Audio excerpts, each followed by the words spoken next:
revelation of who Christ is. And a lot of people give him a hard time. And I'm thinking, man, church, come on.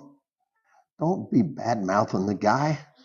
He's a new baby Christian that just found out about Jesus Christ. And my Lord, his songs and his words are reaching more people than the church ever thought about reaching. And I get so frustrated whenever I saw him. I think it was the Grammys or something. He was on there. I think it was that. And he got up in front of the world and proclaimed Jesus Christ right in front of everybody. He didn't hold back. He didn't try to just, well, you know. He got up and proclaimed it. He had a Bible in this hand and he had Jesus coming out of his mouth and he was telling that Jesus is for everybody. And it was like, and there was people that were Christian people that are bad-mouthing him, bad-mouthing his wife, bad-mouthing this. Oh, his wife is dressed. Stop. Stop. You better, as Christian people, pray for them, lift them up, because they've got a bigger platform than you ever thought about having. A huge platform that can touch the lives of people that we never thought about getting to, that we never thought about getting. Because why? Because he had a revelation of who Jesus really is. A revelation. And today is Palm Sunday. And I thought about that. I thought, Lord, today's Palm Sunday. Today's your triumphant entry into Jerusalem. And I thought, wow, how things changed. From a triumphant entry to cross. Now I'm going to go there today. I want to go there because I guess what you call a spiritual scientist. I ask questions. When I read the Word, I ask questions about the Word. I ask questions about why, what happened. What happened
Then Pilate saw that he could not prevail at all, but rather that a tumult was rising. He took water and washed his hands before the multitude, saying, I am innocent of the blood of this person. I'm innocent of the blood of this person. You see, he had more of a revelation of who Christ was than those people did. I'm innocent of the blood. I'm innocent of it.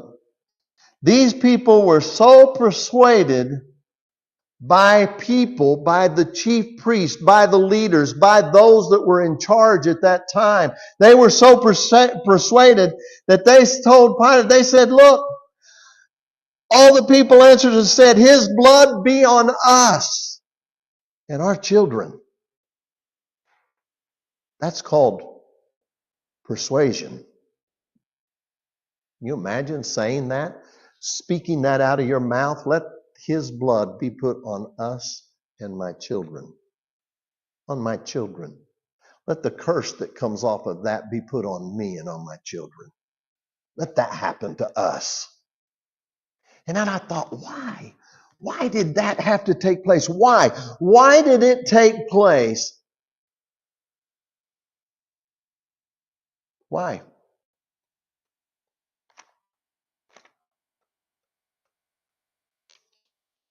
Because of persuasion. Because of the persuasion of people against somebody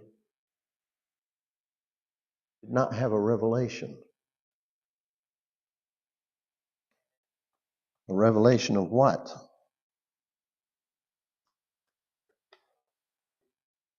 Back on the 21st chapter, and when he had come to Jerusalem, all the city was moved, saying, who is this? Who is this? Remember when Jesus asked Peter, he said, who's the world say that I am? He asked the disciples, who do they say that I am? Who do they say? And what did the disciples tell him? Well, some Jesus say that you're Elijah. Some say that you're John the Baptist. Some say, Jesus, that you're a prophet. Some say. And I thought, what did the people say at this point in time? What did they say? When they were asked, who is this that's coming through the gate? Who is this that we're laying down our robes for? Who is this man? Who is he? Who is he that we're doing this? Who is he? What did they say? This is Jesus, the prophet from Nazareth of Galilee. They had no revelation of who he really was. If they would have had a revelation of who he really was, they would have never cried out for Barabbas. They would have never hollered for him. When Jesus asked the disciples, who do you say that I am? Who do you say? Who do you say that I am? And who answered? Peter said, you are the Christ. You are the Christ. I found it crazy that Pilate, the Roman governor, also said in the 27th chapter, he said, whom do you want to release to you, Barabbas or Jesus, who is called what? The Christ. Who do you want released? Do you want Jesus, the anointed one, released? He had a revelation of who he was. He had a revelation because he said, I don't want the man's blood on my hands. I'm washing my hands of this thing because I know who he is, really. He's the Christ. He's called the Christ. He's called the Son of the Most High God. He's called the Anointed One. They had no revelation of who he was. You can go over into Corinthians.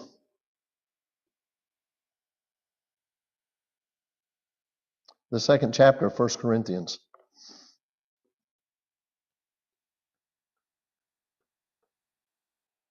The 6th verse. However, we speak wisdom among those who are mature, yet not the wisdom of this age, nor the rulers of this age, who are coming to nothing. But we speak the wisdom of God in a mystery, the hidden wisdom of God, which ordained before the ages, which God ordained before the ages for our glory, which none of the rulers of this age knew. For had they known, they would not have crucified the Lord of glory. If they would have known, if they would have had revelation of who he really was, if they would have understood the revelation, if they would have known that this is the Christ, this is the living one, this is the Son of God, this is, and every promise that the old prophets prophesied about in the Old Testament, everything that they said is getting ready to come to pass. Everything that they said, if they would have had revelation of who he really was. And I thought, man, this is what changed their mind, because they had no revelation of who he really was. They still saw him as a carpenter's son. They still saw him as just a prophet. They just saw him as that. They didn't see him as the Christ, because if they would have saw him as the Christ, they would have said, no, we want Barabbas. Don't give us Jesus. We want Barabbas. He is the Christ. He is the anointed one of God. He is our Savior. He is our Messiah. And if he is him, then he is going to redeem us from everything. If they would have had that revelation, the word says that they would have never crucified him. Satan would have never crucified him. If he would have had the revelation that that is really Jesus Christ, and that he's going to bruise my head with his heel, the heel is fixing to come down on me and bruise me to the point that there's people that are going to walk around this earth and they're going to have all authority, and whenever we do something, they have all authority over me, and they can tread on me, they can stomp on me, they can cast me out, they can get rid of me, they can walk in divine health, they can walk in all of those things. If he would have known that Jesus was the Christ, if they would have known, if they would have had revelation, they wouldn't have been persuaded. See, when you get real revelation of who he is, let me tell you, there's going to be a lot of persuasive things come in these last days. There's going to be so much deceit. There's going to be so much that takes place. People are going to be they're going to be deceived. The word says, even the very elect will be deceived. Oh, you're kidding me. The very elect will be deceived? Yes, they'll be deceived. The very elect of God, the very elect. And how can that be? I don't know. Peter said, who is this? Peter said, this is the Christ. You are the Christ. You are the Son of the living God. You are him. You are the Messiah. You are. It wasn't just a few verses over that somebody noticed Peter in the crowd after Jesus had been arrested and said, oh, you are. And he said, no, I'm not. I'm not anything. This is the same guy that had a revelation that he was the Christ. And he's over here going, no, I don't know him. I haven't been hanging around him. I don't know him. Why? Because he was fearful for his life. So if you think the very elect can't be deceived, let me tell you, the very elect can be deceived. And every day, I'm like, Lord, I thank you that I can't be deceived. I thank you, Father, that I walk in your word. I pray to you. I look to you. Your word says that I am your sheep and I hear your voice. And Lord, another one I will not follow. There's a lot of this being said. There's a lot of that. You know how many different philosophies and how many theologies are being spit out there right now? There's no hell. Everybody's going to heaven. There's this, there's that. Jesus doesn't heal anymore. There's not this. This can't happen. That can't happen. There's no tongues anymore. There's this. All of that's fallen by the wayside. All of these philosophies are being coughed up out there. There's people that are leaving the church going to Catholicism. All of these things. It's happening all the time. Every day. As we sit here today, there are things that people are doing right now. There's people down in Guthrie, Oklahoma right now there's craziness going on down there. They're worshiping the devil. They're thinking he's wonderful. They're selling pentagrams and incantations right out of tents. They're selling this garbage and stuff to people. And here's the sad thing. There's a lot of people buying it. They're down there buying this stuff and saying chants and all this stuff. And see why? Because they don't have a revelation of who Jesus Christ is. The only revelation they get sometime is they'll watch the people of the church who are arguing and bickering and who are fussing, and they're going, oh, that jelly roll, that guy, the people of the church are fussing and bickering and going and carrying on. And these people are watching and looking because that's the only church they ever see is us. Right here. It's the only one they ever see. They don't see anything else because they don't come inside these four walls. They're outside watching you walk in an everyday basis. Are they seeing you? Do you have a revelation of who He is? Do you have a revelation that Jesus is the Christ? He is my Lord. You walk with Him. You talk with Him. We used to sing that song, He walks with me and talks with me along life's narrow way. Did the people see the Jesus in you? As you walk, as you talk? See, people want to look. I know we're not supposed just to be visual people, but we got eyes. And with those eyes, we're looking all the time. And we're constantly, how many of you have heard people say, well, I'm not going to church. It's nothing but a bunch of hypocrites. People say it all the time. All the time. Yeah, somebody, hey man, come on, go to church. Well, I don't want to go to church. There's a bunch of hypocrites in there. I used to go to church. I used to step through the doors. I used to go to church, but I've had it. I'm done with going to church. I go to church, and whenever I walk in and go to church, it's just a bunch of hypocrites. Well, my God, I saw that guy over there. I saw him the other day flipping somebody off going down the road, and he's in there in the church being a deacon in the church now. Oh, my God. And that's what people see. And so they form their opinion, their revelation of what the church is, their revelation, and they're thinking, I don't want any part of it. Y'all bicker and fuss each other, give each other a hard time all the time. What do I want part of that for? See, that's what people's thought pattern is. We mess up. We all mess up. But when they get a revelation of who He is, when they get a revelation inside of them of who He is, they understand all of a sudden, we're all sinners, saved by grace. I've been washed in the blood. I've been washed in the blood. I'm not going to be persuaded this way or that way. An unstable man, the Word talks about an unstable man. He's not stable. He is moved back and forth by every wind of doctrine. And I see it today, every wind of doctrine that's being out there, every wind of doctrine. My gosh, there's people that think that the world's gone flat, and then, I'll get emails. So the world is flat. And I think, good Lord, where have we went with the things who has deceived everybody to the point that the world's flat, we've never been in anywhere, we've never done anything, airplanes don't fly in a curve, the sun doesn't do this, the moon doesn't do that, I'm like, really? And man, there's people they get furious. They get furious if you tell them that the world is round. They don't want to hear anything about it. And they just go ballistic on you. And I know people that I used to think were, but they think I'm crazy because I think the world's round. But it's like, my God, what have we come to? What in the world?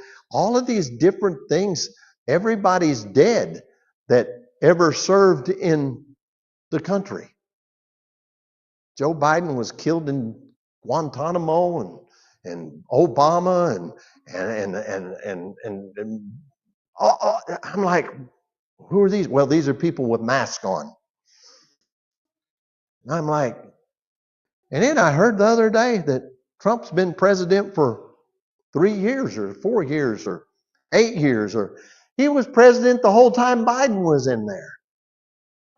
And I was just like, if he was president the whole time Biden was in there, why is he blaming Biden for letting all the people across the border?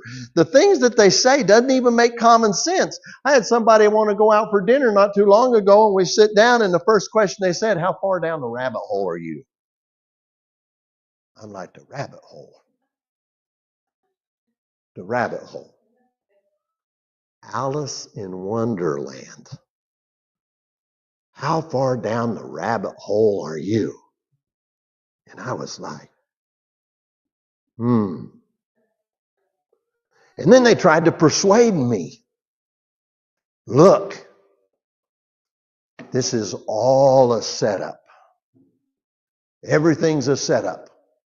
They've been setting it up for now and now and now, and it's just all a setup, and Trump has been in charge for all these years. That's why on his hat, when it says 45th and 47th, there's a dash there because he was also 46th. And I was like, seriously? Yeah, that's why that happens. That's why he's called that, because he was president then and then. Did you see who left on Air Force One? And who did? And I was like, what? Trump was still the president when Biden got sworn in. I said, well, what if he was? I need to have a talk with him, because this country sure went to hell in a handbasket if he was president at that point in time. And if he is, and he needs to take responsibility for who came over the border, and evidently he just let them all over the border so he would have something to do when he voted him in as a 47th. I don't know. But all to me, it's just this. They try to persuade you, and somebody has persuaded them. And what I'm saying is they are so persuaded about those things, they will fight you over it. They will yell and scream and get so aggravated and so frustrated at you. Why? Because they've been persuaded. They've been persuaded that everything that they've been taught is wrong. And I will agree that there's probably a lot of stuff that we've been taught that's probably wrong. Like where we came from. Tadpoles. You know, did we come as tadpoles? Or did we come as God's creation? A lot of people were persuaded that we evolved from a monkey. My only problem with that is we still got monkeys. So you can't persuade me that that's the truth. Oh, well, there was this gene in a different monkey, and that gene in that monkey was different than the other gene, so we evolved from that monkey. And I'm like, go ahead and go swing in the jungle, dude. I don't care. That's up to me. But I have been born. I was created in his image, is who I was created in. And the word says he knew me.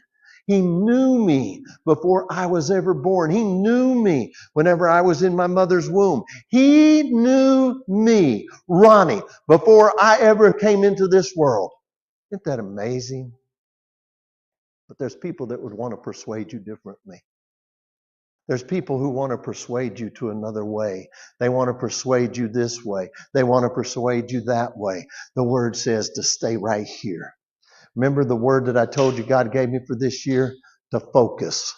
Focus. Keep your focus on him and him alone. Don't change it. Don't move it. Don't be persuaded this way. Don't be persuaded that way. We're going to see a lot of stuff going on in this world. We're coming to those end of the end times. I believe that with all of my heart, because the word says that that's where we're at. We're there. We're right there. What's the end of the end times, Pastor? Well, it could be 300 years from now. That's pretty short compared to eternity. It could be 5 years from now. It could be today. But I tell you this, I want to live my life like it's tomorrow. It's today. It's the next hour. It's the next moment. It's the next. And I don't want to be persuaded by any other talk, by any other belief, by them saying, the word says that there's scoffers that are going to be scoffing right now whenever you say, hey, Jesus is coming back. Well, they've always said that. They've said that since I remember. I heard my wife's grandpa used to say that. They've been saying that for years. I've heard my relatives say it.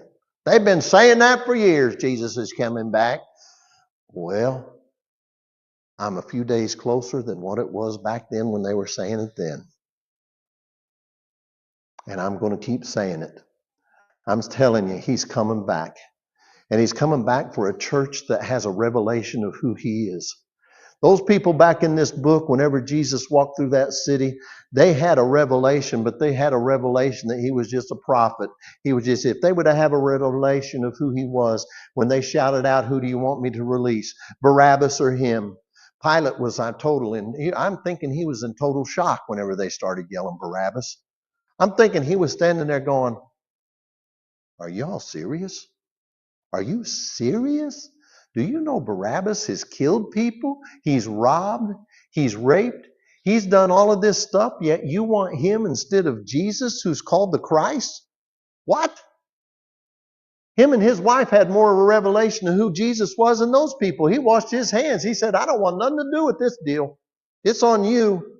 It's not on me. I kind of thinking I know who he is. And you all are sitting there going, nope. You worshiped him when he ran into the city. But you were persuaded.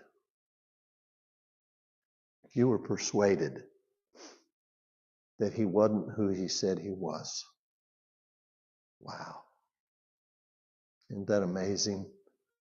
They were persuaded by man's words.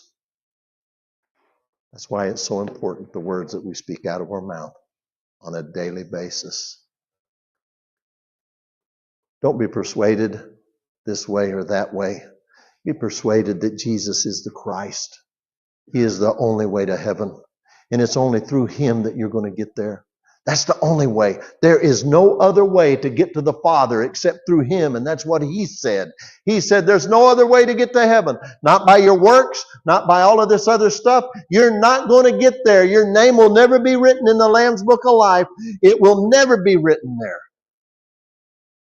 There was a king called Agrippa who was getting ministered to by Paul. And he was ministering to him and ministering to him. And what did he say? He said, I was almost persuaded to become a Christian. I'd turn over there right now, but I'm not going to. It's there in Acts. And he ministered to him and he said, I was almost persuaded to become a Christian. Today, if you're listening to us, don't be almost persuaded today. Easter's next week. You need to be fully persuaded of who he is. You're not guaranteed that when you walk out your door tomorrow morning, when you walk out your door, that something doesn't happen. And if you fall over dead, where are you going to go? Where are you going to go? You going to heaven or are you going to hell? Don't be almost persuaded, because almost persuaded will get you into the gates of hell. Fully persuaded will get you into the gates of heaven. It's that close. Today, be fully persuaded that Jesus is the Christ. Be fully persuaded that if you say out of your mouth, believe in your heart that he is the Christ, thou shalt be saved. And if you believe in your heart and confess with your mouth and you do that today, you're saved. You're born again. And if you need any help, contact us. We'll be more than happy to send you a Bible, get some things underlined, get it sent your direction, and help you. He said to make disciples of men. And so that's what we want to do, is help make a disciple out of you. So remember that next week is Easter. And if you don't have a church home, find one. Get there. Go. Find a good church home that'll teach the Bible, that won't teach something else. Thank you, Father. Thank you, Lord. Okay, I'm done. Just remember this, that we love you. He loves you.